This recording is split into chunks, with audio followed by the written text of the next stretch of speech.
If you don't find a way to make money while you sleep, you will work until you die. Words of wisdom by Warren Buffett. दोस्तों, आज हम Warren Buffett के top 10 investment rules के बारे में बात करेंगे जो आपको वेल्दी बनाने में हेल्प कर सकते हैं। पहला, हैव द राइट टेम्परामेंट। बहुत से स्टॉक सिली प्राइसेस पे सेल होते हैं और वो कितने सस्ते हैं उसका पता करने के लिए हाई आईक्यू की ज़रूरत नहीं है, लेकिन सिर्फ एक सही टेम्परामेंट की ज़रूरत है जो सही टाइम पे एक्ट करे।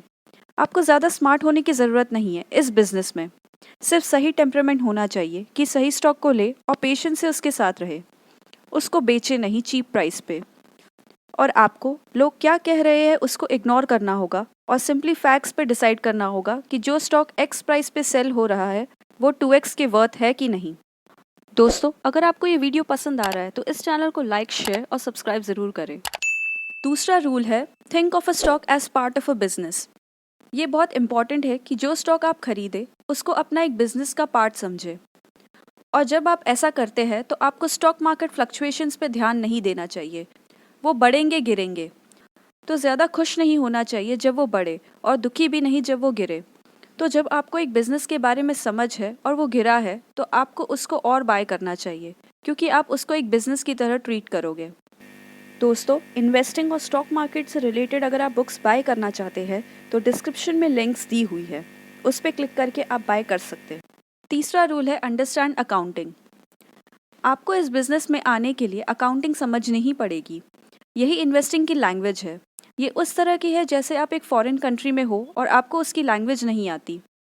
अगर आप इस बिज़नेस में हो तो आपको अकाउंटिंग की लैंग्वेज से कंफर्टेबल होना ही होगा। इसकी वजह से वॉरेन बफेट ने बहुत से पैसे बनाए। फोर्थ रूल है, stay with in your circle of competence. आपको जिस बिज़नेस की नॉलेज हो आप उसमें इन्वेस्ट करोगे तो आप ज़्यादा पैसे बना पाओगे।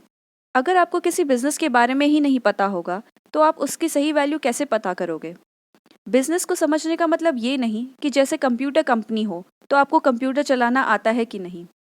उसका मतलब ये है कि उस कंपनी की इकोनॉमिक कैरेक्टरिस्टिक्स क्या है और वो बिज़नेस अगले 5 से 10 या 20 साल में कैसा दिखेगा। इसलिए उन बिजनेसेस को देखो जिनको आप समझ सको। फिफ्थ रूल है, evaluate the company first. Company की वर्थ को पहचानिए, कंपनी की एनुअल रिपोर्ट्स पढ़िए और अगर वो अच्छी कंपनी हो तो उसको बाय करिए। पहले आप उस बिज़नेस को देखिए, उसके बाद उसके प्राइस पे आइए, क्योंकि अगर आप पहले ही उसका प्राइस देख लेंगे तो आप उससे ही इन्फ्लुएंस हो जाएंगे।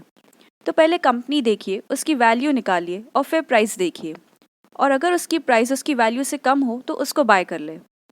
सिक्स्थ रूल है, buy below intrinsic value. Intrinsic value का मतलब है जो स्टॉक की रियल वर्थ है उससे कम में बाय करें। दूसरे शब्दों में कहे तो इन्वेस्टमेंट करने का एक ही रीज़न है कि आप बाद में ज़्यादा पैसा बनाओ। आप किसी भी अच्छे बिजनेस में इन्वेस्ट करोगे तो आपको वो पैसा बना के देगा, लेकिन सवाल ये है कि कितना मिलेगा आपको, कब मिलेगा और इसके बारे में आप कितना श्योर हो। जब भी आप किसी बिजनेस को खरीदो तो सोचो कि इससे मुझे कितना मिलेगा और कब मिलेगा, और जो रिटर्न मिलेगा उसे आप यूज़ करके हायर रिटर्न्स लेना चाहोगे। सेवेंथ रूल है, sell when the fundamentals have changed. अगर कंपनी की मैनेजमेंट से आप खुश नहीं हो या कंपनी की इकोनॉमिक कैरेक्टरिस्टिक्स चेंज हो जाए, जो होता भी है, तो आपको उसको सेल कर देना चाहिए। एथ रूल है, don't make decisions based on opinions. अपने डिसीजंस इन बातों पे चेंज ना करें कि इंटरेस्ट रेट्स ऊपर जा रहे हैं या नीचे, या किसी जगह पे लेबर नेगोशिएशन में क्या होगा। आपको जिस ओपिनियन के बारे में पता नहीं हो कि वो सही है या गलत, तो आप उस पर बेस्ड अपनी डिसीजंस नहीं ले सकते।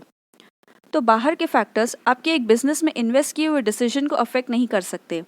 सबसे इम्पॉर्टेंट बात है कि आप एक अच्छा बिजनेस ले with good management eight sensible price. Ninth rule है, थिंक लॉन्ग टर्म। अगर आप एक बिजनेस खरीदते हो या सपोज आपने एक फार्म खरीदा, तो आप हर 2-3 हफ्ते में जाके चेक करते हो कि उसकी फसल कितनी ग्रो हुई है। आप डर जाते हैं अगर कोई कहता है कि ये साल लो प्राइसेस का होगा क्योंकि एक्सपोर्ट्स इफेक्ट हुए हैं।